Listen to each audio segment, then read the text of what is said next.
जय गुरुजी संगत जी। Divine love for Guruji channel को सब्सक्राइब कीजिए एंड बेल आइकन को प्रेस कीजिए ताकि आपको लेटेस्ट सत्संग की वीडियोस के अपडेट्स आपको मिल सके। एंड प्लीज वीडियोस को भी लाइक कीजिए। जय गुरुजी।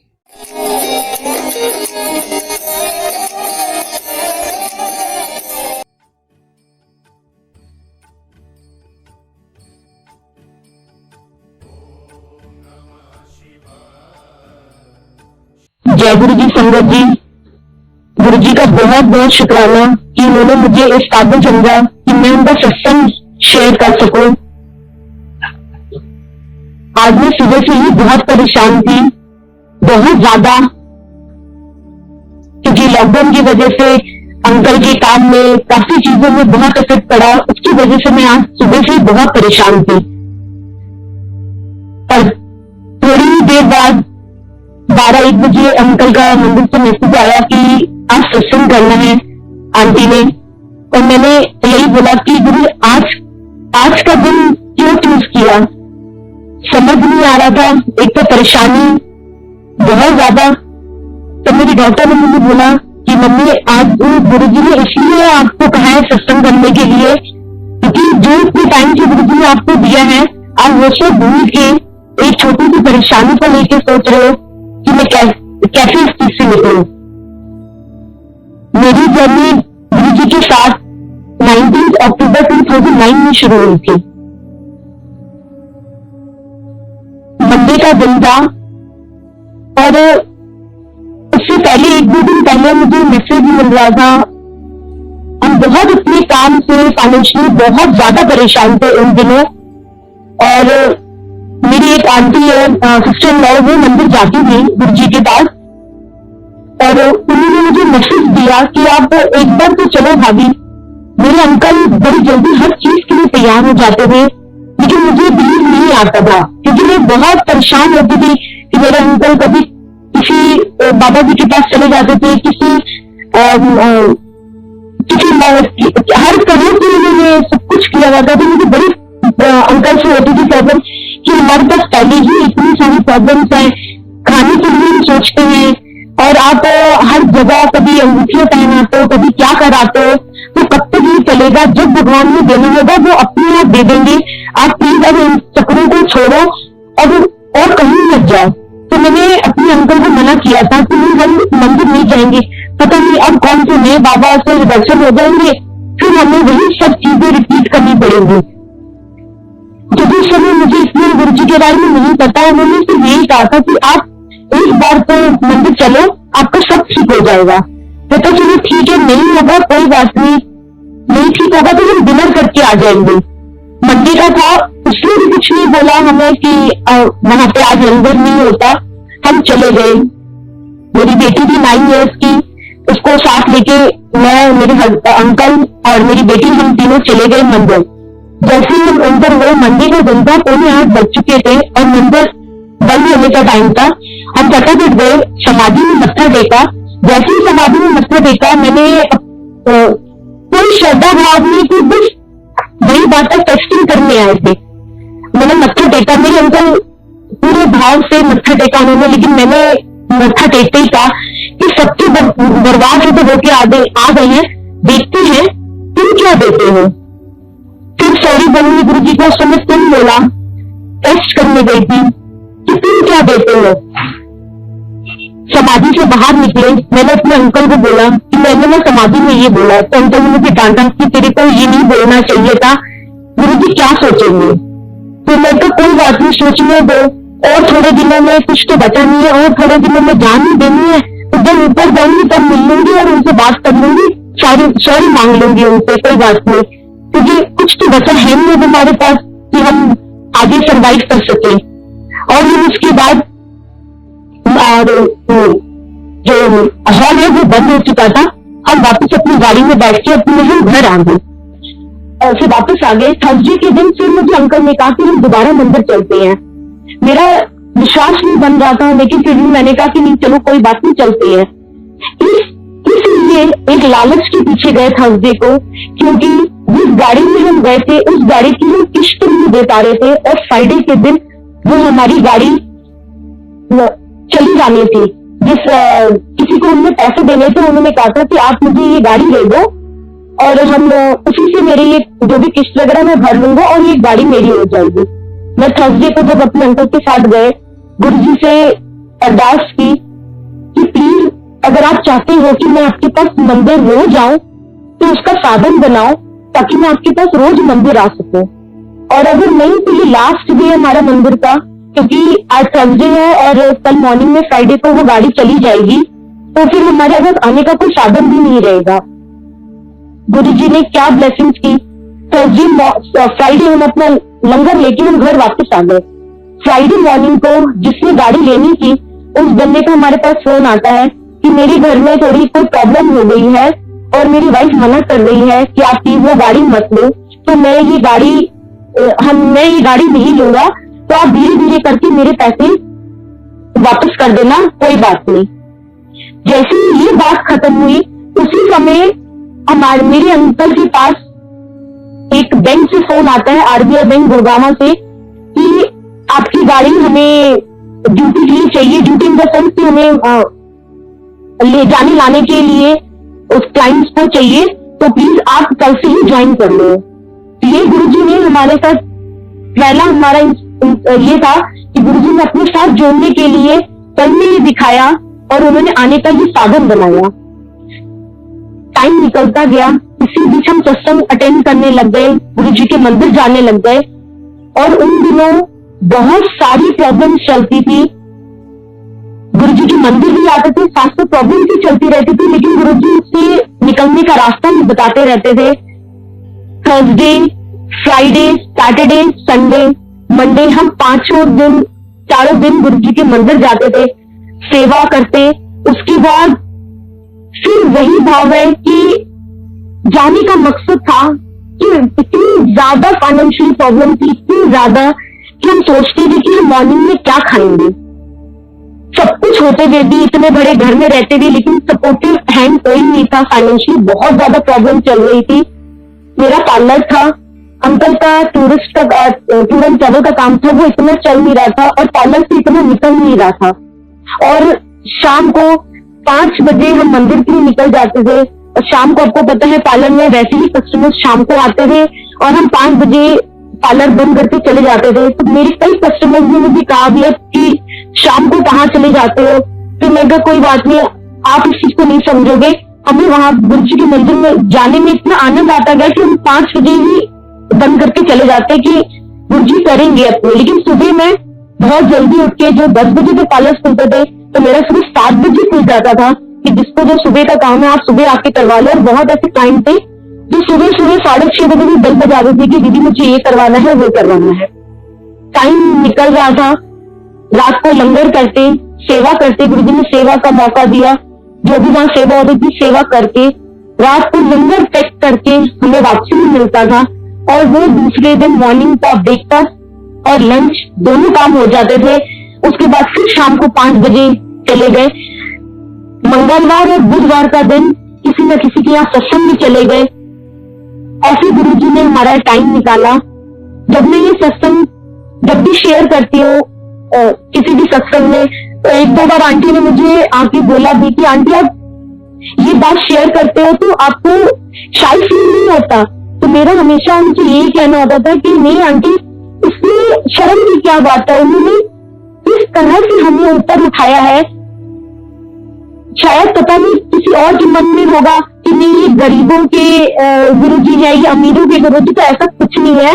हम भी जितनी बुरी हालत में गए थे, गाड़ी भी थी, मकान भी था, फिर भी फाइनेंशियली इतनी ज्यादा प्रॉब्लम थी कि हम उस चीज से निकल नहीं पा रहे थे। उसके बाद हम सत्संग में जैसे जाने शुरू हुए, एक आंटी के यहाँ मैं सत्संग में गई, उनका मंदिर देख के मुझे इतना अच्छा लगा। रेड कलर का कारपेट, गुरुजी की गद्दी लगी हुई, गुरुजी का आसन लगा हुआ, बहुत अच्छा लगा वहां पे जाके। और मैंने उनके मंदिर में जब मत्था टेका तो मेरे मुंह से यही निकला कि गुरुजी जब आप मुझे अपना घर दोगे ना, फिर मैं आपका भी ऐसे ही मंदिर बनाऊंगी। अपना घर इन द सेंस हो जाता है कि ठीक है हम रह रहे थे, ज्वाइंट में रह रहे थे, लेकिन वो चीज नहीं थी जो एक रिस्पेक्ट या जो एक चाहिए वो चीज हमें नहीं मिल पा रही थी। तो कहा कि जब अपना घर होगा फिर मैं आपका ये मंदिर क्योंकि कोई और मानने को तैयार नहीं था, मैं और मेरे अंकल मेरी बेटी की सेवा। 2010 में पूरे 1 साल के बाद गुरुजी ने हमें घर ब्लेस किया, वो भी मेरी बहुत जिद से। वो भी आगे मैं आपको सत्संग सुनाऊंगी कि क्या था। गुरुजी ने घर ब्लेस किया। गुरुजी ने जो घर ब्लेस किया वो 3 बेडरूम वाला फर्स्ट फ्लोर था, वो मैंने अपर ग्राउंड फ्लोर वो हमें मिला बहुत मुश्किल से, क्योंकि 2 बेडरूम, एक मेरी बेटी का, एक हमारा, और एक में मैंने पार्लर खोलना था एक रूम में। तो वो इस तरह से हमने लिया कि वो मेरे पार्लर के लिए फ्रंट रूम हो जाएगा। सब कुछ डिसाइडेड हो गया। जब मैंने जो ऊपर फ्लोर में रहते थे उनसे सारी बात भी कर ली कि हम ऐसे ऐसे 3 बेडरूम वाला अगर ले रहे हैं तो फर्स्ट वाले में पार्लर खोलेंगे, तो आपको कोई प्रॉब्लम तो नहीं है? उन्होंने कहा नहीं, हमें कोई प्रॉब्लम नहीं, रजिस्ट्री हो गई उस घर की। हमने उनको मीठा भी खिलाया, गए भी उनके पास तीनों फ्लोर्स में, मीठा खिलाया, सब कुछ अच्छे से बैठ के बात। उन्होंने कहा नहीं हमें कोई प्रॉब्लम नहीं, आप ये यहाँ पे पार्लर खोल सकते हो। लेकिन जिस दिन मेरे अंकल ने रजिस्ट्री वगैरह हो गई, लेकिन जिस दिन मेरे अंकल लेबर को लेके, मैं अपने पुरानी घर में थी, मेरे अंकल लेबर को लेके नए वाले घर में गए, क्योंकि उन्होंने एक दीवार तोड़ के रास्ता निकालना था पार्लर के लिए। जैसे ही उन्होंने एक हथौड़ा मारा, सारे ऊपर से उतर के आ गए कि नहीं नहीं यहाँ पे हम नहीं खोलने देंगे। तो हमने उनको कहा कि मेरे अंकल ने कहा कि मैं तो घर में थी, मेरे अंकल ने कहा कि आप कैसे नहीं खोलने दोगे, हमारी तो बात भी हुई थी और ऐसा कुछ नहीं है, थोड़ी आप भी हेल्प करो और सबका अपना का भी काम फ्री में होगा, जैसे थोड़ी सी लालच देनी या जो भी है। तो उन्होंने सीधा मना कर दिया कि हम नहीं करने देंगे, नहीं तो हम पुलिस में कंप्लेन कर देंगे। मेरे अंकल का फोन मेरे पास आया कि ऐसे ऐसे वो लोग मना कर रहे हैं, और हमने अपनी जो भी हमें अपना फादर लॉ से हिस्सा मिला था, जिसकी बदौलत हमने घर लिया था, सब कुछ लिया था, और सब कुछ हमने पैसे उसे घर में लगा दिए थे, क्योंकि हमने दूसरी शॉप नहीं खोलनी थी कि बच्चा मेरा भी छोटा है, गर्ल है, तो मैं छोड़ के शॉप में जाऊंगी तो बेटर है, घर में होता रहेगा, घर में ऐसे काम चलता रहेगा, सब कुछ हो जाएगा। लेकिन जब उन्होंने हमें मना कर दिया कि हम तुमने नहीं खोल सकते यहाँ पे, तो उस समय मैं आराम से सोफे पे बैठ गई। अंकल का मैसेज आया कि यहाँ पार्लर नहीं खोल सकता, हमें कोई और शॉप खोलनी पड़ेगी, तो हम रहने देते हैं। मैंने कहा नहीं, आप कोई बात नहीं, आप घर आ जाओ फिर देखते हैं। मैं बहुत परेशान होके अपने सोफे पे बैठ गई। सोफे पे बैठते ही मुझे नींद आई है, क्या हुआ है मैं बेहोश हुई, मुझे कुछ आइडिया नहीं इस बारे में। लेकिन मैंने उसी नींद में, उसी बेहोशी में मैंने गुरुजी की आवाज सुनी, क्योंकि मैं पहले गुरुजी से थोड़ी रूप में कभी नहीं, गुरुजी से डायरेक्ट कभी कनेक्शन नहीं हुआ। उनकी समाधि लेने के बाद हम गुरुजी के पास गए, लेकिन ऐसा लगा कि मैं उनकी आवाज से बहुत अच्छी तरह वाकिफ हूँ, बहुत अच्छी तरह सुनी हुई है, क्योंकि पुरानी वीडियोस वगैरह देखी तो उसमें हल्की हल्की गुरुजी की आवाज आती है। उसमें मैंने ये सुना कि गुरुजी ने काफी सारे कमरे पे लब लिखते, मेरा कमरा कितने है। तो मुझे लगा कि ये क्या बोला उन्होंने। जब अंकल आया, डोर बेल बजाई, मैं अंकल डोर खोलने गई, अंकल ने मुझे कहा कि वहां पे नहीं हो सकता, नहीं बनेगा पार्लर। मैं कहा कोई बात नहीं, मेरे को मैसेज मिल गया है। क्योंकि जब मैंने एक आंटी के घर पे ये बोला कि आपका दरबार भी होगा, तो गुरुजी अब आप समझिए, ये सोचिए, जब मैंने अपना कमरा ढूंढ लिया, अपने बच्चे का कमरा ढूंढ लिया, और थर्ड जो मुझे गुरुजी के लिए मंदिर बनाना था, जो गुरुजी का रूम था, उसको मैंने पार्लर बना दिया। तो उनको मैसेज यही आया कि सारे कमरे पे लव लिखते, मेरा कमरा कितने है, तो ये गुरुजी का रूम बनेगा। आप बिलीव नहीं करोगे संगत जी, उस समय कुछ नहीं था कि हम कैसे करेंगे, लेकिन ये था कि हाँ गुरुजी का ये रूम बनेगा, गुरुजी अपने आप करवाएंगे जो उन्होंने कराना है। और थोड़े दिनों के बाद, 1-2 महीने के बाद मुझे शॉप भी मिल गई, बहुत सस्ते रेट में, सिर्फ 6,000 रुपया। मेन रोड की शॉप मिलना इजी नहीं है, उनको एक्चुअली पैसों की बहुत जरूरत थी। जो ऑनर थे उन्होंने मुझे कहा कि आप मुझे कैश दे दो 1-2 लाख रुपए, और आप 4-5 हजार का महीना देते रहना। और वो भी मुझे नहीं देना पड़ता, क्योंकि उसकी वाइफ, उसकी बेटी, वो सब मेरे पास आके काम करा जाते थे, तो मुझे वो भी नहीं देना पड़ा। तो गुरु जी की इतनी ब्लेसिंग उसमें थी। जैसे ही हमने गुरु जी का शुक्राना करने के लिए, घर में नए घर के लिए शुक्राना करने के लिए सत्संग करवाया, और जब सत्संग खत्म हो गया, दूसरे दिन मॉर्निंग में अंकल अपने काम पे चले गए, बेटी स्कूल चली गई। मैं गैलरी में कपड़े डालने के लिए गई, और जब मैं सुबह कपड़े डालने का, जब मैं शाम के टाइम गैलरी में अपने कपड़े जो थे डले हुए वो उतार रही थी और उसी गैलरी से होके ही मंदिर का जाता था रूम, मुझे अचानक लगा कि गद्दी में कोई बैठा है और मैं बहुत घबरा के कपड़े वहीं पे मंदिर के बाहर छोड़ के बिल्कुल अपने दूसरे रूम में भाग गई कि मुझे लगा कोई बैठा है। फिर मैं दोबारा गई, दोबारा झांका, तब भी मुझे लगा कोई बैठा है, समझ नहीं आ रही थी। फिर मैंने कहा नहीं, अब थोड़ी हिम्मत करती हूँ। और मैं इतनी डर गई थी, 7 बज चुके थे, उस समय अंधेरा हो गया था, मैं इतनी डर चुकी थी कि मैं लाइट भी नहीं जला पा रही थी, लेकिन बहुत कोशिश करके मैंने लाइट जलाई। लाइट जला के मंदिर वाले कमरे में गई। जब वहां पर देखा तो मुझे गुरुजी बिल्कुल उसी चोले में जो मैंने आंटी के घर में देखा था, क्योंकि वही वैसा ही कारपेट, वैसे ही गुरुजी ब्लैक चोले में वहां पे थे। गुरुजी ने कहा मैं बैठा हूँ, तू अपना काम कर। मैं अपने काम में चली गई, अपना जो भी काम था अंकल आए, उनको बताया कि कोई ऐसे हमारे घर में आया था, मैंने ऐसा देखा। फिर मैंने अंकल को सारा बताया कि ये मेरे साथ हुआ। तो गुरुजी हमारे साथ पल पल हैं, वो कैसे कर रहे हैं, क्या कर रहे हैं, सिर्फ उनको पता है। गुरुजी ने मेरे अंकल को बहुत बार लाइफ ब्लेस की, उनकी मेहर है, उनका शुक्राना और अब तक कर रहे हैं, क्योंकि ये उनके कर्म है जो उन्होंने काटने हैं। तो कई बार गुरुजी को बोलते हैं कि गुरुजी अंकल को इतनी प्रॉब्लम होती है, प्लीज आप मुझे उनकी प्रॉब्लम आप मुझे दे दो, इतनी तकलीफ उनको होती। फिर लगता है कि नहीं, ये उनके कर्म है, वो काटेंगे, मैं उनके कर्म नहीं ले सकती, मैं उसको नहीं काट सकती। 25 दिसंबर 2010 में हमें गुरुजी को भोग लगाने का, गुरुजी को लंगर प्रसाद भोग, मंदिर में गुरुजी को लंगर प्रसाद भोग लगाने का सौभाग्य मिला। वो भी क्या था, सत्संग 3 दिन 4 दिन पहले से ही, जब भी हम रोज मंदिर जाते थे, जब भी हम देखते कोई न कोई सेवा या अंकल किसी को बुला के भोग लगवाते थे गुरुजी का लंगर प्रसाद, तो मेरी हमेशा पीछे बैठ के हमेशा सोचती कि गुरुजी मेरी किस्मत कब चमकेगी, मैं कब आपको ऐसे भोग लगा सकूंगी, कब ऐसा होगा। 3-4 दिन बीत गए। अचानक 3-4 दिन बाद 25 दिसंबर था 2010, मैं अपने पालन में बिजी थी और मेरे अंकल ने कहा कि मंदिर चलते हैं। तो मैंने कहा कि नहीं, हम मंदिर नहीं जाएंगे आज, आपको जाना है आप चले जाओ, क्योंकि मुझे बेटी को लेके मॉल जाना है, वो परेशान हो रही थी, तो आप चले जाओ आज मंदिर, आज मैं नहीं जाती, थोड़ा पार्लर में भी काम है तो मुझे लेट हो जाएगा। अंकल ने कहा ठीक है। जैसे अंकल ने गाड़ी स्टार्ट की तो मंदिर से एक अंकल का कॉल आया कि अंकल आप कहाँ पे हो। अंकल ने कहा कि मैं बस मंदिर के लिए निकल रहा हूँ। उन्होंने कहा कि ऐसा अंकल आप आंटी को लेके आ जाओ मंदिर, आज आपने गुरुजी को वो प्रसाद, लंगर प्रसाद भोग लगाना है, तो आप आंटी को लेके आ जाओ। और मैं आज मंदिर में नहीं हूँ, तो आप डायरेक्टली किचन में चले जाना और उनको बता देना कि ऐसे से मेरा फोन आया था, तो आप जाके वहां पे बात कर लेना। मेरे अंकल का फटाफट आया मेरे पास मैसेज की जल्दी आ जा, रेडी होके, ऐसे ऐसे मंदिर से फोन आया है। उनका कितनी जल्दी हम कैसे पहुंच पाएंगे वहां पे।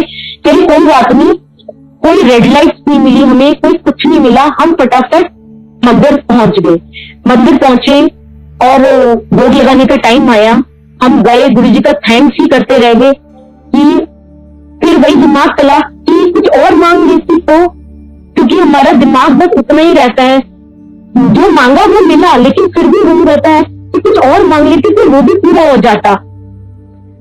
लेकिन गुरुजी ने किस तरह ब्लेस करना था वो शायद मुझे उस दिन बहुत अच्छे से समझ आ गया।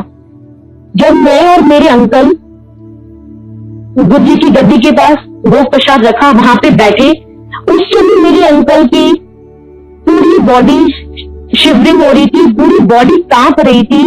अंकल के कान बिल्कुल लाल हो गए थे, उनका चेहरा लाल हो गया था और उसकी मुझे लगा ठंड ज्यादा लग रही है। अंकल पूरे गर्म हुए पड़े थे क्योंकि मैंने हाथ लगाया अंकल को और बोला भी कि ठीक है ना, उन्होंने कहा नहीं ठीक है। उस समय जो अंकल का वो देखने लायक मेरे अंकल की शक्ल थी, वो मैं आपको बयान नहीं कर सकती कि वो उस समय मुझे लग रहा था कि शायद अंकल को कोई प्रॉब्लम हो रही है और वो बता नहीं रहे हैं। ये चीज हुई। उसके बाद हम बाहर आए, बाहर आके अंकल को फटाफट जल प्रसाद दिया, चाय प्रसाद दिया और अंकल थोड़ा सा रिलैक्स हुए। तो अंकल ने मुझे बताया कि एक्चुअली अंकल का 2000 में 25 दिसंबर को सेम डे था, 25 दिसंबर को 2010 में हमने गुरु जी के आगे लंगर प्रसाद का भोग लगाया जो अंकल को प्रॉब्लम हुई। और 25 दिसंबर 2000 में मेरे अंकल के साथ ये प्रॉब्लम आई थी। मेरी शादी को सिर्फ 1 ही महीना हुआ था, मेरे हाथ की अभी मेहंदी पूरी तरह छूटी भी नहीं थी और अंकल के साथ अंकल के हार्ट में बहुत ज्यादा प्रॉब्लम हो गई थी। उनकी हार्ट बीट 3 टाइम्स बढ़ गई थी और उस समय अंकल के साथ 4 हॉस्पिटल हम लेके गए, मैथ हर जगह लेके गए। अंकल को सबने डिक्लेयर कर दिया कि कोई चांस नहीं है, हम इसकी लाइफ को नहीं बचा सकते, कोई भी चांस नहीं है। मेरे सारे फैमिली मेंबर्स आ गए, सब आ गए और सबने यही कहा कि अब हम इसको घर ले जाते हैं क्योंकि कोई चांस नहीं है इसके बचने का, जिस हिसाब से डॉक्टर्स कह रहे हैं, क्योंकि हार्ट बीट भी बहुत ज्यादा, पल्स रेट बहुत ज्यादा, तो अब इसको कुछ नहीं कर सकते। और एक डॉक्टर ने हमें कहा कि कोई बात नहीं, अपोलो ले चलते हैं, हो सकता है कोई चांसेस हो, कम से कम तुम्हें ये नहीं रहेगा दिल में कि हम अपने बेटे को, अपने हस्बैंड को हम ले जा नहीं पाए, बीच में कुछ होता है वो ऊपर वाले की मर्जी है, लेकिन कम से कम अभी लेके हम चलते हैं। तो जब हम गए हॉस्पिटल, उन्होंने फटाफट अंकल की उसी टाइम सर्जरी की। उन्होंने हमें बताया कि 2 वेन्स आपस में अटैच हो गई थी, तो वो शॉर्ट सर्किट हो गया था, जो उनकी नॉलेज में है।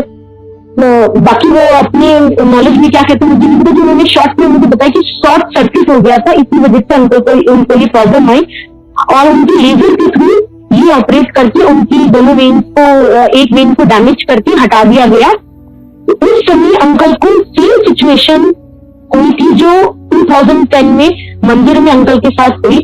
अंकल ने उस समय मेरे को जब भोग प्रसाद लगा के हम बाहर बैठे थे, अंकल ने मुझे कहा कि निकू मेरे को सेम वही चीज हुई थी जो मेरे साथ 2000 में हुई थी, जो लेजर से मेरा ऑपरेशन हुआ था। उस समय जितनी लेजर से उन्होंने मेरे अंदर, बॉडी के अंदर आग लगी थी, सेम उसी तरह आज भी लगी है। तो गुरुजी ने आज मुझे ये बताया है कि 2000 में भी मैं तेरे साथ ही था। तो जो मैं हमेशा बोलती थी, गुरुजी पता नहीं आप मेरे साथ कब से हो, सबके साथ जुड़े हुए हो, मेरे साथ कब से हो। तो ये तब गुरुजी ने हमें उस समय ये चीज समझाई कि मैं तेरे साथ तो पता नहीं कितने जन्मों से जुड़ा हुआ हूँ। फिर उसके बाद जैसे ही टाइम निकलता गया, मंदिर भी जाते, सत्संग भी अटेंड करते। 2010 में हमारी एक गाड़ी थी, अंकल का टूर एंड ट्रैवल का काम था, हमारी इनोवा गाड़ी का एक्सीडेंट हो गया और वो एक्सीडेंट इतना ज्यादा जबरदस्त हुआ कि बहुत मुश्किल से वो ब्रिज के नीचे गिर गई गाड़ी, एक साइड से पूरी खत्म हो चुकी थी और जो ड्राइवर था वो बहुत मुश्किल से बचा था। किसी और को कोई प्रॉब्लम नहीं हुई, लेकिन हाँ गाड़ी के ऊपर बहुत जबरदस्त हुआ। अंकल के पास फोन आया कि ड्राइवर का कि ऐसे ऐसे हो गया है और हमारी फाइनेंशियल प्रॉब्लम तब भी चल रही थी। हम इतना नहीं कर सक रहे थे कि हम गाड़ी को कुछ, क्योंकि उसमें बहुत ज्यादा पैसे लग रहे थे, इंश्योरेंस तो था लेकिन वो इंश्योरेंस पूरा कवर नहीं हो रहा था।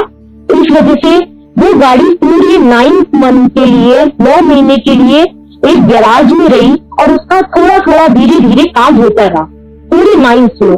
अब ये 9 मंथ का ये था कि एक आंटी मुझे मिली और उन्होंने कहा कि आंटी अंकल कैसे हैं। तो मैंने कहा कि अंकल तो ठीक है। कह रहे आंटी मुझे ड्रीम आया है। तो ड्रीम आया था कि वो आंटी मुझे ऐसे 9-10 महीने से मंदिर में मिली भी नहीं थी और उन्होंने कहा कि मुझे एक ड्रीम आया था। गुरुजी ने उन्होंने बोला है कि मनीष अंकल को फोन करके पूछ ले, वो तो 9 महीने के हॉस्पिटल में एडमिट है, तो तूने अभी तक उनका हाल चाल नहीं पूछा। तो अब ये गुरुजी ने 9 महीने मेरे अंकल को हॉस्पिटल में रखना था, वो गाड़ी पे टेस्ट आया और वो गाड़ी 9 मंथ के लिए। अब तो गुरुजी की संगत ऐसी है कि किसी न किसी के साथ हर चीज में गुरुजी को ही हम लेके चलते हैं कि नहीं, गुरुजी ने सब कुछ टाला है, सब चीजों से बचाया है। फिर उसके बाद थोड़े टाइम के बाद मेरे अंकल अपने किसी कस्टमर को, क्योंकि उस दिन ड्राइवर नहीं आया था, मेरे अंकल वृंदावन लेके जाना था किसी क्लाइंट को, तो वो ड्राइवर नहीं आया था। मेरे अंकल खुद गाड़ी ड्राइव करके उसको लेके गए। अब जब उनको लेके जा रहे थे अंकल, तब उसी समय वहां से काफी बड़ा सिखों का जुलूस निकल रहा था और जुलूस में काफी सारे सिख थे, उसके साथ उनके गुरु ग्रंथ साहब भी साथ में ही वो भी चल रहे थे और बहुत सारी गाड़ियां भी थी। आगे थोड़ा सा जब जैसे मेरे अंकल उनके ट्रक को ओवरटेक करके आगे की तरफ गए, जैसे वो आगे निकले एक एक करके पीछे से गाड़ियां लगती गई और अंकल की सबसे लास्ट में थी। जैसे ही गाड़ियों की टक्कर हुई, मेरे अंकल की गाड़ी सबसे लास्ट में थी, वैसे ही पीछे से जिसमें गुरु ग्रंथ साहब जी रखे हुए थे वो अलग ट्रक आके मेरे अंकल की गाड़ी को हिट किया। जैसे हिट किया, अंकल की गाड़ी आगे से भी गई और पीछे से भी बुरी तरह से दब गई। 2 से 3 मिनट के अंदर मेरे अंकल ने कहा कि इतने सारे लोग वहां पे इकट्ठे हो गए, इतने सारे सिख वहां पे इकट्ठे हो गए और मेरे अंकल को उन्होंने शीशा खुलवाया। बात करने की बजाय मेरे अंकल को शीशे से बाहर सीधा निकाल के और कि हम लोग तलवार भी उन्होंने निकाल दी कि हम इस लड़के को मार देंगे। तब तक मेरे अंकल बस जय गुरु जी कर रहे थे कि गुरु जी किसी तरह आप मुझे बचाना है। तो पीछे से एक अंकल जी आए, उन्होंने कोई भी मदद के लिए नहीं आ रहा था, कोई भी सब देख रहे थे और कई लोग तो भाग भी गए थे, कोई भी नहीं सामने आ रहा था और ऐसा लग रहा था कि नहीं आज मेरे अंकल की कुछ ना कुछ उनके साथ ये हो जाएगा। गाड़ी के पीछे गुरुजी लिखा हुआ था। जैसे ही एक सरदार जी आगे पीछे से आए और उन्होंने आते ही बोला कि मैंने इस लड़के की, इस मुंडे की कोई गलती नहीं है, इसको जाने दो, एक गुरु भगत है तो कोई दिक्कत की बात नहीं, इसको जाने दो। और समझिए ये सोचो कि गुरुजी ने कैसे कैसे किस तरह से हर चीज में गुरुजी ने मेरे अंकल को ब्लेस किया। ये और कौन कर सकता है गुरुजी के सिवा। सत्संग इतने सारे हैं, इतनी सारी ब्लेसिंग्स है और गुरुजी ने इतनी बार अंकल को लाइफ दी है। अब मैं आपको अपनी सेकेंड डॉटर का सत्संग सुनाऊंगी। वो भी मेरे लिए बहुत बड़ी मिरेकल है कि मेरी फर्स्ट डॉटर उस समय 9 इयर्स की थी। मुझे सेकंड के लिए सारे डॉक्टर्स ने मना कर दिया था कि आपका सेकंड चाइल्ड नहीं हो सकता, क्योंकि थोड़ी बहुत हेल्थ इश्यू थी और मुझे स्टोन की बहुत ज्यादा प्रॉब्लम थी। तो मुझे हर 10 दिन के बाद इतना पेन शुरू होता था कि मैं जब तक इंजेक्शन ना लगाऊं वो बॉल का, तब तक मेरा वो पेन नहीं जाता था। वो भी गुरुजी ने कैसे खत्म कराया, क्योंकि उन्होंने कुछ लाइन अप करना था, इसीलिए उन्होंने स्टार्टिंग मेरे स्टोन की प्रॉब्लम से की।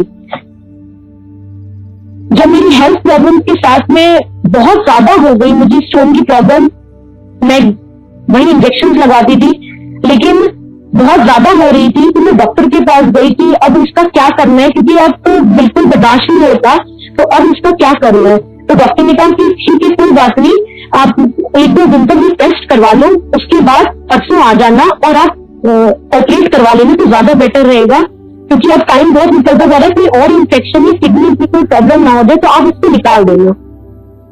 मैंने टेस्ट सारे करवा लिए थे 1 दिन पहले ही और मुझे कल जाना था हॉस्पिटल। आज रात को जैसे का दिन आता है 1 दिन पहले मैं मंदिर गई। उस दिन स्पेशली मुझे डॉक्टर ने बोला था कि आप कुछ मिर्चों वाला कुछ मत खाना, क्योंकि उससे सुबह ऑपरेशन है तो बेटर रहेगा मिर्च वाला कुछ नहीं खाना, नहीं तो अल्सर वगैरह की प्रॉब्लम भी हो जाती है, तो ज्यादा बेटर रहेगा मिर्च वाला कुछ लाइट ही खा के सोना। मेरी जिद थी कि नहीं मंदिर चलते हैं और लंगर खा के आएंगे, जो होगा गुरुजी अपने आप देखेंगे, उन्होंने ही सब कुछ करना है, डॉक्टर अपना काम करेंगे, बाकी हम अपना काम करते हैं और गुरुजी अपना काम करेंगे। जब मंदिर गई, लंगर का टाइम आया। लंगर के टाइम आपको समझ ही पता है 4 जन एक साथ बैठ के एक ही थाली में लंगर करते हैं। मेरे साथ उस दिन 3 नई संगत बैठ गई और वो नई संगत ऐसी वो जिद में अड़ गई कि क्योंकि उन्हें चटनी प्रसाद मिला। चटनी प्रसाद उस दिन सब्जी कम थी, चटनी प्रसाद बहुत ज्यादा था कि वो चम्मच से भी खाते रहेंगे तो पता नहीं कैसे खत्म होता। वो इतना स्पाइसी चटनी प्रसाद, इतनी स्पाइसी। एक तरफ डॉक्टर ने बोला है नहीं खाना, लंगर आपने छोड़ना नहीं है। डॉक्टर ने कहा मिर्च नहीं खानी, वो तीनों संगत खाने के लिए तैयार नहीं, उनको बहुत, उन्होंने सब्जी खा ली, उनको मैं बोलती रही कि आंटी अंकल प्लीज आप चटनी प्रसाद फिनिश करो, लेकिन उन्होंने कहा कि नहीं चटनी में बहुत मिर्ची, हम नहीं खाएंगे, हमारे साथ ये प्रॉब्लम है तो हम नहीं खाएंगे। उन्होंने नहीं खाई, मैंने किसी तरह चटनी प्रसाद मैं खाती रही, रोटी के साथ चटनी प्रसाद भी खाया। वो गुरुजी ने ब्लेस करना था और वो पूरा चटनी प्रसाद सिर्फ मैंने ही खाया और किसी ने भी तीनों संगत में हाथ नहीं लगाया। कहते नहीं वो बहुत मिर्ची हरी हरी लग रही है, बहुत मिर्ची होगी, हम ये नहीं खाएंगे। मैंने खाया, आधे में ही नाक बहने लग गई, कान से ऐसा लग रहा धुआं निकल रहा था और मुझे बहुत लग रहा था कि मुझे प्रेशर बन रहा है और मुझे वॉशरूम जाना है, क्योंकि बहुत ज्यादा स्पाइसी था, बहुत ज्यादा। इस चीज का डर नहीं था कि सुबह ऑपरेशन होना है, बस ये था कि इतनी ज्यादा स्पाइसी है, सारी संगत मुझे देख रही है कि नाक से भी सब कुछ निकल रहा है और बहुत बुरी हालत थी। मैंने जल्दी से लंगर प्रसाद फिनिश किया, हाथ धोए और मैं सीधा वॉशरूम के लिए गई। मैं जैसे ही संगत जी वॉशरूम के लिए गई और जब मैंने यूरिन पास किया तो मुझे तक सी आवाज आई और वो पत्थर था, स्टोन था, वो बाहर की पॉट में ना गिर के वो बाहर की तरफ गिरा। मैंने उसको उठाया, साफ किया, रुमाल में बांध के अंकल के साथ गाड़ी में बैठ गई। मेरे गुरुजी ने ना मेरा पत्थर निकाल दिया है, स्टोन निकाल दिया है, मुझे किसी चीज की दिक्कत नहीं आएगी, मुझे सुबह ऑपरेशन नहीं कराना। मैं डॉक्टर के पास गई, डॉक्टर ने सोचा कि ये ऑपरेट करवाने के लिए आ गई है। मैंने उसको दिखाया कि ये चीज है, और वो काफी बड़ा स्टोन था और वो कांटेदार स्टोन था। उसने कहा कि ये कैसे निकल गया, मैं तो पता नहीं प्रेशर बना, ऐसे में गुरुजी के आगे थी, लेकिन वो समझने को तैयार नहीं था। तो मैंने नहीं उसको इतना डिस्क्राइब करने का सोचा, बस कहा कि अब देख लो और अल्ट्रासाउंड कुछ करना है तो कर लो। जब उन्होंने अल्ट्रासाउंड किया तो वो स्टोन निकल चुका था, उसमें कोई भी स्टोन नहीं था जिसका वो उन्होंने ऑपरेशन कर लो। तो ये गुरुजी ने शुरुआत कर दी थी अपनी मेरी डॉटर ब्लेस करने की। 2011 में ही एक दिन 2011 में ही एक संगत का फोन आया मेरे अंकल के पास मैक्स हॉस्पिटल से कि उनको 4 यूनिट ब्लड चाहिए, 4 यूनिट ब्लड चाहिए, तो आप और भी संगत को लेके आ जाओ, क्योंकि वो संगत की कोई अंकल थे पड़ता में मैक्स में एडमिट थे। तो उनके पास आया कि आप 4 सेवादार और लेके आ जाओ। मेरे अंकल और 4 सेवादार ब्लड डोनेट करने के लिए चले गए। काफी देर वहां पे बैठे तो उन्होंने कहा कि अंकल हमें 1 ही यूनिट ब्लड चाहिए और 4 अंकल कोई बात नहीं आप चले जाओ। तो मेरे अंकल जो फर्स्ट में बैठे थे तो उन्होंने कहा कि ठीक है अंकल कोई बात नहीं मैं दे देता हूँ, और वो चारों अंकल अपने घर चले गए। उन्होंने ब्रेकफास्ट वगैरह किया, वो अपना घर चले गए। मेरे अंकल ने ब्लड डोनेट किया। ब्लड डोनेट करने के बाद वो अपने घर आ गए। उनका काम वहीं पे खत्म होता है, ब्लड डोनेट करने के बाद वो अपने घर आ गए। 7 to 10 वीक के बाद मेरे अंकल के पास कॉल आता है मैक्स हॉस्पिटल से कि आपकी मेडिकल रिपोर्ट वो फ्री ऑफ कॉस्ट है, तो आप आके लेना चाहते हो तो वहां से प्लीज कलेक्ट कर लो और आप डॉक्टर से भी मिल लेना। मेरे अंकल ने उस चीज को इग्नोर कर दिया कि ठीक है जब टाइम होगा तो चले जाएंगे, क्योंकि ऐसा कुछ था नहीं। तो उन्होंने कहा कि ठीक है जब टाइम मिलेगा तब हम चले जाएंगे मैक्स हॉस्पिटल और आते जाते कलेक्ट कर लेंगे। तो इस बात को 2 से 3 महीने निकल चुके थे। उसी बीच गुरु जी की कृपा से मेरी प्रेगनेंसी हो गई, मैंने कंसीव कर लिया। मुझे संगत जी बिल्कुल आइडिया नहीं था कि मैंने कंसीव कर लिया। मैं अपने पार्लर में बिजी थी। बहुत मजाक वाली बात है कि एक लेडी प्रेग्नेंट है, कंसीव किया हुआ है, 3 मंथ की प्रेगनेंसी, और उसको नहीं पता। सच में मुझे नहीं पता था, क्योंकि गुरुजी ने पता नहीं लगने दिया। उनको पता था कि ये कुछ न कुछ एबॉर्ट करवा लेगी, कुछ न कुछ ये गलत कर लेगी, क्योंकि हम उस पोजीशन पे ही नहीं थे उस समय कि हम उस प्रेगनेंसी को कंटिन्यू कर सके। 3 महीने बीत चुके थे।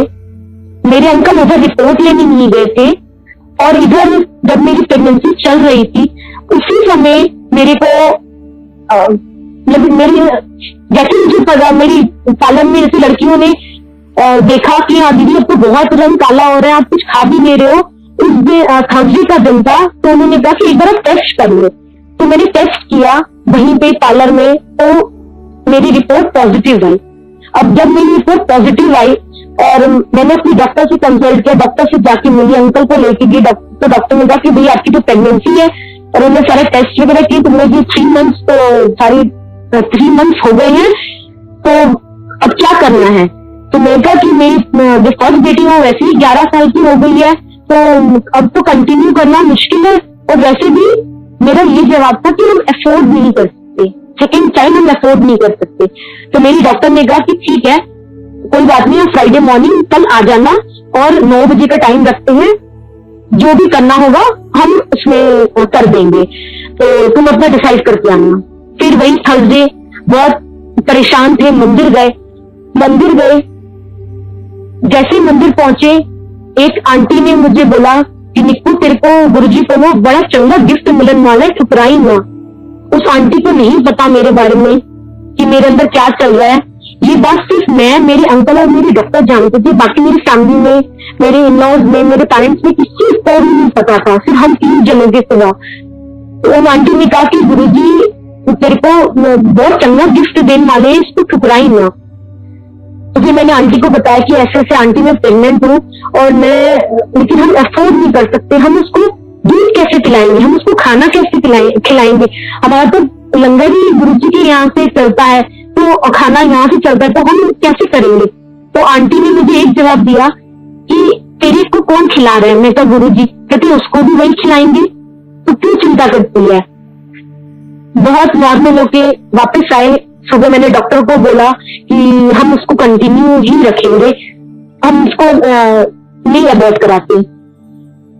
थोड़े दिन बाद, 5-7 दिन बाद मेरे अंकल को हुआ कि मैं जाके हॉस्पिटल जाके और मैं अपनी रिपोर्ट्स ले आता हूँ कि देख लेता हूँ एक बार, पता नहीं क्या था।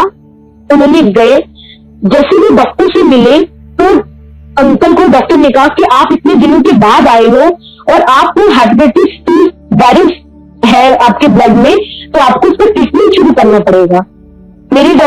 उन डॉक्टर ने ऐसा बोला, मेरे अंकल ने सीधा उनको ये बोला कि ये कैसे हो सकता है। तो उन्होंने कहा कि बहुत सारी वजह है कि जैसे आप ब्लड डोनेट करते हो, आपकी पीस की कोई प्रॉब्लम होगी तो उसकी वजह से आपको शायद ये प्रॉब्लम आ गई हो। तो मेरे अंकल ने उनको बोला कि भाई मेरी इधर वाइफ प्रेग्नेंट है और यही 2-3 महीनों के अंदर ही हुआ है सब कुछ, तो कहते हैं उसको तो एबॉर्शन करवाना पड़ेगा क्योंकि हेपेटाइटिस C आपके बच्चे को भी हो सकता है और आप किस तरह से इसको टैकल करोगे आपको खुद नहीं पता। इसके इंजेक्शन भी महंगे होते हैं, इसकी ट्रीटमेंट महंगा होता है, फिर आप एक नई जीवन लेके आओगे इस दुनिया में, उसको एक बीमारी के साथ पैदा करोगे तो क्या फायदा होगा। तो अंकल ने आके मुझे बताया कि अब तो हमें ये एबॉर्शन इसका करवाना ही पड़ेगा क्योंकि मेरे को ये सब प्रॉब्लम्स आ गई है तो मुझे करवाना ही पड़ेगा। तो फिर वही मैंने गुरुजी से अरदास की, गुरुजी आपने तो मुझे मैसेज दिया है कि ये बड़ा चंगा गिफ्ट है, इसको ठुकराई ना, तो आप अब देख लेना आपको कैसे करना है, मैं एबॉर्शन नहीं करवाऊंगी। बहुत हिम्मत करके जब मैंने अपनी फैमिली वालों को बताया, उनको ये पता चल चुका था कि प्रेगनेंसी है, फिर उनको मेरे अंकल के बारे में बताया कि उनको हेपेटाइटिस C की प्रॉब्लम, सब में मेरे को यही बोला कि नहीं ये चाइल्ड आप कंटिन्यू मत करो, बहुत प्रॉब्लम होगी। गुरुजी पे विश्वास कि नहीं गुरुजी आप नहीं आने देंगे, आप सब कुछ ठीक करोगे। प्रेगनेंसी कंटिन्यू रही, चलता रहा, प्रॉब्लम्स उसके बीच भी आई, लेकिन गुरुजी ने बहुत आराम से उसको चलाते रहे। मेरा अल्ट्रासाउंड हुआ और वो जो डॉक्टर थी मेरी बहुत अच्छी फ्रेंड थी, उसने मुझे बता दिया था कि आपका बेबी बॉय है। मैं 8 मंथ की प्रेग्नेंट, मैं किसी के यहाँ सत्संग में गई तो नीचे नहीं बैठ पा रही थी, गुरुजी की जहाँ गद्दी थी उसके थोड़ा सा साइड में हटके मुझे एक अंकल ने चेयर ला के दी और मैं वहीं पे बैठ गई। एक आंटी का सत्संग हो रहा था, आंटी सत्संग कर रही थी, उसी बीच मुझे उनसे मैसेज दिए, उन्होंने ऐसे सत्संग किया कि गुरुजी के मुंडे ऐसे मंडे हैं लेकिन कुड़ियां बड़ी किस्मत वाले नहीं देंगे। तो मुझे भी बड़ा उस समय लगा, मैं तो गुरुजी अब ना मुझे दूसरी भी बेटी दे दो, पता नहीं बेटा कैसा निकलता है, क्या करेगा, जबकि मैं भी किसी की बहू हूँ, मुझे ऐसा नहीं बोलना चाहिए, लेकिन फिर भी मेरे मन में आया कि कोई बात नहीं गुरुजी, मुझे तो आपका ब्लेस ही चाहिए, मुझे आपने बेटी ही देना। ये बोल के मैं अपना घर आ गई। जब घर आई हमने, तब तक मेरी फर्स्ट डॉटर बहुत बड़ी हो चुकी थी, तो मैंने जो भी जैसे सेकेंड का मुझे पता था कि बॉय होना है, तो मैंने कम से कम उसके 40-50 कपड़ों के सेट वो करके रखे हुए थे, बॉयज वाले लेके रखे हुए थे, हर चीज ब्लू ब्लू, हर चीज मैंने ब्लू करके रखी हुई थी कि बॉय होना है, और मुझे अल्ट्रासाउंड में पता चल गया है बॉय होना है, तो कोई बात नहीं। एक्चुअली मुझे डॉक्टर ने हिंट दे दिया था कि ठीक है, बहुत अच्छा ही होने वाला है, तो मैंने सारा कुछ ब्लू ब्लू करके रखा हुआ था। अब जैसे ही टाइम और नजदीक आया, 30 मार्च का डे था, 30 मार्च, तो मुझे थोड़ी सी पेन शुरू हुई। मैं डॉक्टर के पास गई, तो डॉक्टर ने मुझे बोला कि नहीं, अभी तो जो तुम्हारी डेट है वो 30 अप्रैल की डेट है, पूरा 1 महीना पड़ा हुआ है, तो अभी थोड़ी बहुत तो प्रॉब्लम्स आएगी, और एक तो बहुत टाइम भी हो गया है, 12 साल के बाद दूसरा बेबी हो रहा है, तो कोई बात नहीं, आप इसको टाइम से निकालो, प्रीमेच्योर बेबी हो जाएगा, अभी 1 महीना पूरा पड़ा हुआ है। मैं घर वापस आई, संगत जी जब मैं सोई, रिलैक्स कर रही थी, सोई, तो उस समय मुझे फर्स्ट टाइम कोई ऐसा एकदम पर्टिकुलर ड्रीम आया जो मुझे आज तक वो याद है। बिल्कुल ऐसा लग रहा था कि नेचुरल ड्रीम है, कुछ उसमें कुछ भी नहीं, बिल्कुल नेचुरल चीज जो मेरे साथ हो रही है। और मेरा सुबह वो तकिया भी गीला था जिसमें मैं रोई थी, उसमें ड्रीम में मुझे ये आया कि कोई सरदार जी मेरे पास आए हैं, और उन्होंने एक कपड़े में ग्रीन कलर का कपड़ा, जो हॉस्पिटल का कपड़ा होता है, उसमें लपेट के मुझे एक बच्चा हाथ में दिया और कहा कि ये तेरा जन्मदिन का तोहफा है, और तेरा हर साल जन्मदिन मनाया जाएगा। वो लड़का था या लड़की थी मुझे नहीं पता, बस एक ग्रीन कलर के कपड़े में ही लपेट के, और वो हॉस्पिटल का ही पर्दा जो उस टाइम चलता हुआ वो वही था, वो ग्रीन कलर के कपड़े में। जब उन्होंने दे दिया, और जब मेरी सुबह नींद खुली, मेरे आंसू वगैरह जो भी निकले थे, वो मेरे तकिया गीला था, मैंने अपने अंकल को ये चीज बताई, तो उन्होंने कहा गुरु जी की ब्लेसिंग्स है। अब ये टाइम निकल गया, 2-3 दिन और निकल गए, 6 तारीख को फिर से मुझे वही प्रॉब्लम हुई बहुत ज्यादा। मैं फिर अपने डॉक्टर के पास गई, तो डॉक्टर ने मुझे ये बोला कि ऐसा है निकल, कल मॉर्निंग में आप एडमिट हो जाओ, कल 7 तारीख है, 7 अप्रैल, आप मॉर्निंग में एडमिट हो जाओ, और कल ही हमें ऑपरेशन करना है, क्योंकि मेरा सिजेरियन ही होना था। तो मैंने उसको बोला कि यार तू पागल तो नहीं होगी, अभी तूने 3 दिन पहले 4 दिन पहले मुझे कहा था कि प्रीमेच्योर बेबी 1 महीना, और अभी तू कहती सब कुछ रेडी है, तो हम कर सकते हैं, लेकिन ज्यादा जल्दी नहीं हो गया, फास्ट फॉरवर्ड नहीं हो रहा। तो उसने कहा कि यार ठीक है, कोई दिक्कत नहीं है, मैंने अल्ट्रासाउंड कर लिया है, तो अब तेरे से और नहीं हो पाएगा बर्दाश्त, तो कोई बात नहीं, हम 7 तारीख को मॉर्निंग में कर लेते हैं। जब मैं घर वापस आ रही थी अंकल के साथ गाड़ी में, मैंने अंकल को बताया कि देखो, अब मैं बताती हूँ कि जो रात को 2-3 दिन पहले जो मुझे ड्रीम आया था उसका क्या मतलब है। गुरुजी ने मुझे मतलब समझा दिया।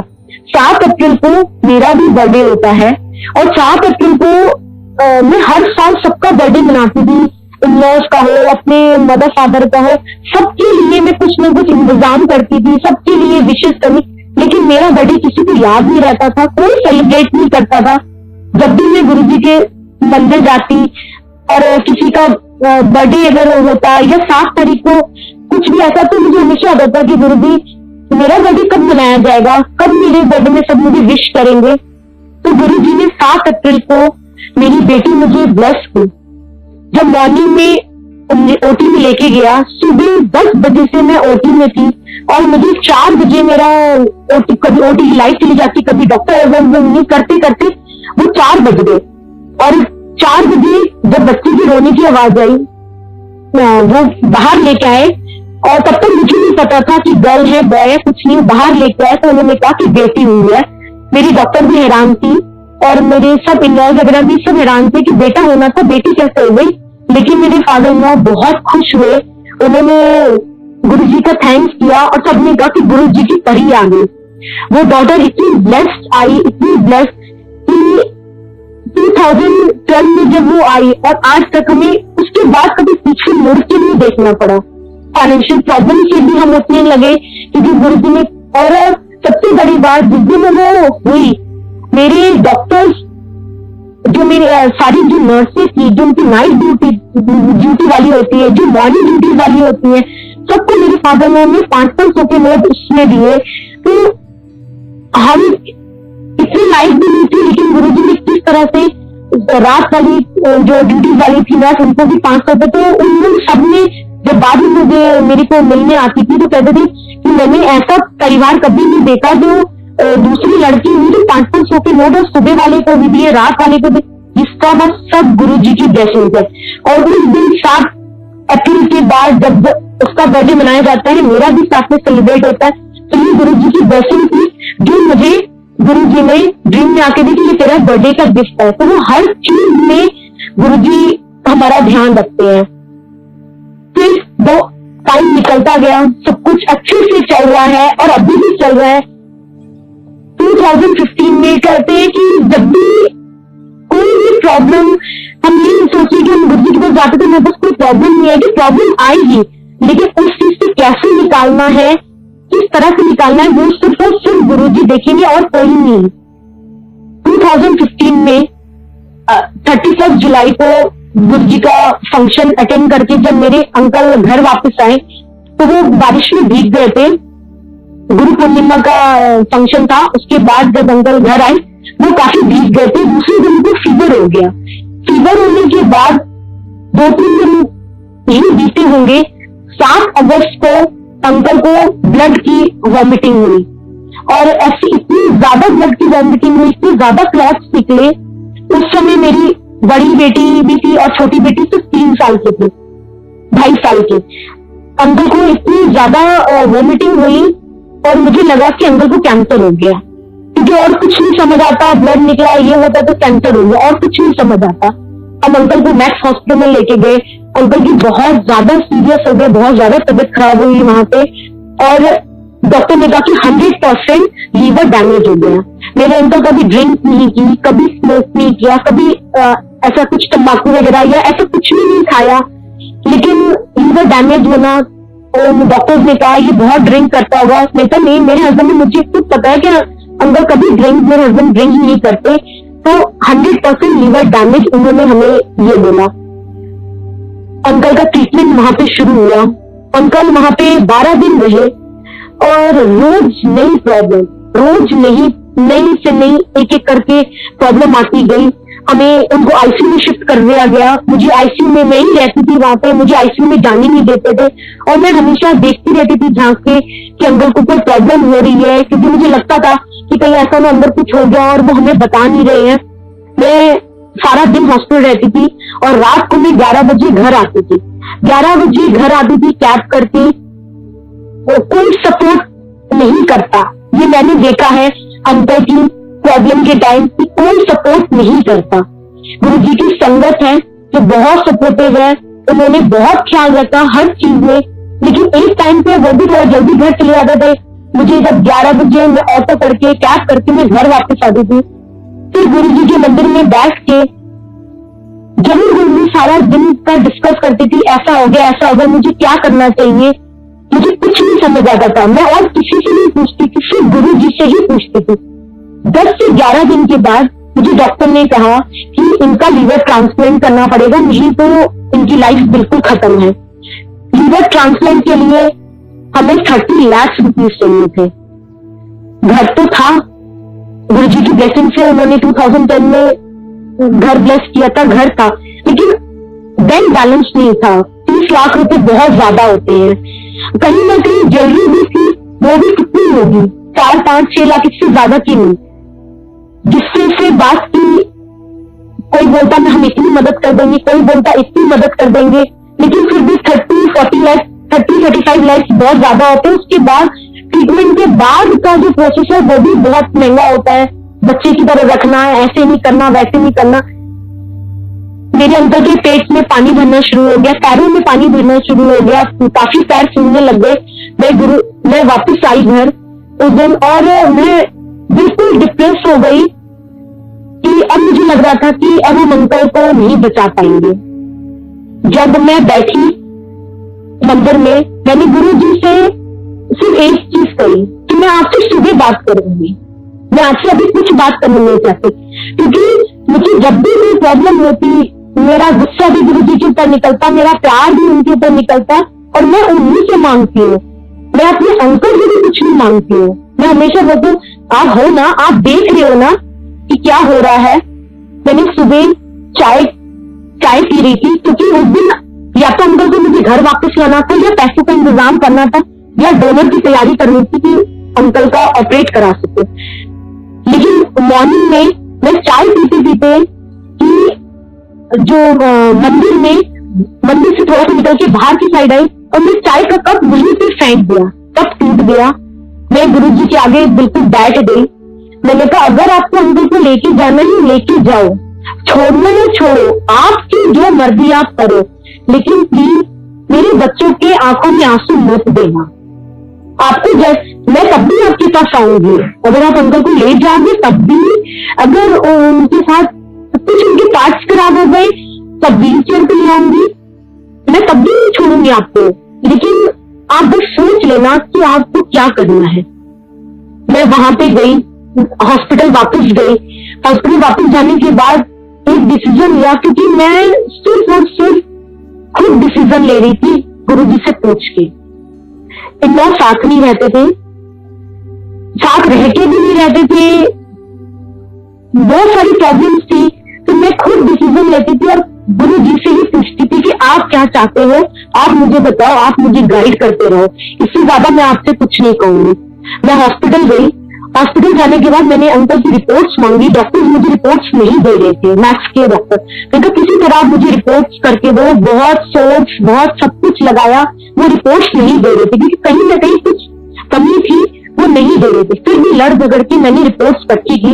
रिपोर्ट्स इकट्ठी करके मैं अपोलो हॉस्पिटल ILBS गई। सबसे पहले वहां पे उनको डॉक्टर को दिखाया, वसंतपुरी में ILBS है, वहां पे गई, उनको रिपोर्ट दिखाई। तो अंकल की रिपोर्ट्स डॉक्टर ने देखी और डॉक्टर ने कहा कि आप पेशेंट को यहाँ लाओगे तभी हम कुछ ट्रीट कर सकते हैं, नहीं तो हम इससे ज्यादा कुछ नहीं कर सकते। मैं दोबारा मैक्स हॉस्पिटल आई, उनको बोला कि आप मेरे हस्बैंड को डिस्चार्ज कर दो, तो उन्होंने सीधा मना कर दिया, डिस्चार्ज नहीं करेंगे, अगर आप लेके जा रहे हो तो अपने रिस्क पे लेके जाओ, हम डिस्चार्ज नहीं करेंगे। मैं तो कोई बात नहीं, मैं अपनी रिस्क। उन्होंने मुझे इतने अंकल ज्यादा प्रॉब्लम में थे, उन्होंने हमें कोई एम्बुलेंस नहीं दी, कोई कुछ नहीं दी, और मैं अंकल को गाड़ी में खुद ड्राइव करके और पीछे अंकल को लेटा के, और एक और अंकल थे समझती वो मेरे साथ, और हम ILBS ले गए। वहां पे भी जाके अंकल का एडमिशन कराया, बहुत इजीली हो गया, बहुत मुश्किल से होता है लोगों का, लेकिन इजीली हमारे के वहां पे एडमिशन मिल गया, अंकल का ट्रीटमेंट शुरू हुआ।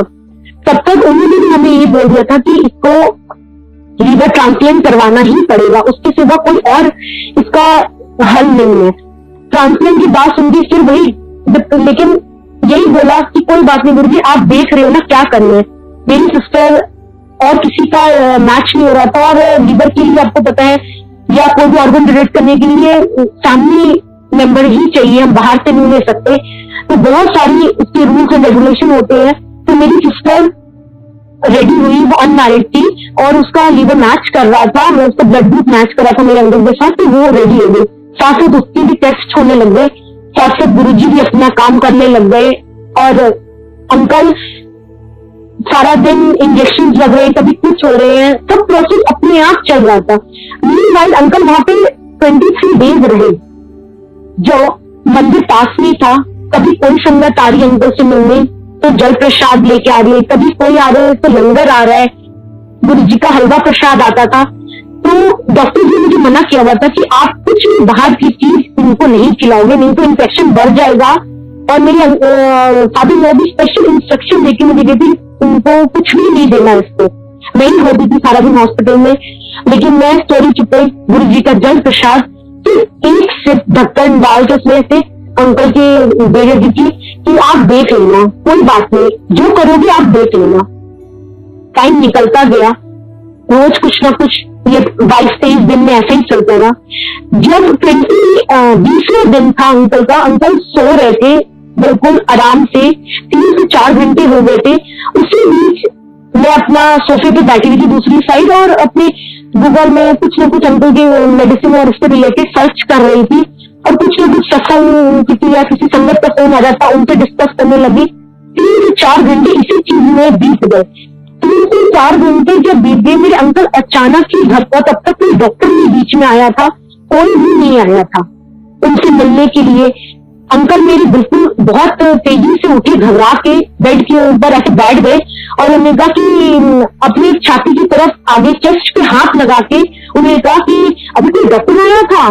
तो मैं तो नहीं, कोई भी डॉक्टर नहीं आया था। तो उन्होंने जो अपनी हॉस्पिटल की आगे शर्ट होती है उसकी लेसेस आगे से जो भी रिबन्स होते हैं वो खोले और पूरा ऐसे चेस्ट को आगे देखने लग गए हाथ लगा के कि नहीं, कोई डॉक्टर आया था और मेरा ना ऑपरेशन करके गया है और देख लो मेरा क्या क्या निकाल दिया, सब अंदर से खाली खाली लग रहा है। तो मैं कहा नहीं, आप चिंता मत करो, ये गुरुजी आए थे, अपना काम कर गए हैं, आप आराम से रिलैक्स करो। संगत जी, आप बिलीव नहीं करोगे, 3 से 4 दिन के अंदर सब कुछ अपने आप ठीक होने लग गया। अंकल का लीवर डैमेज था, अभी भी है, इस बात को 6 साल हो गए हैं, लेकिन उसकी स्टार्टिंग का भी हॉस्पिटल में थी, अंकल का लंच डिनर सब आने लग गया और वो प्लेट भर भर के आता था।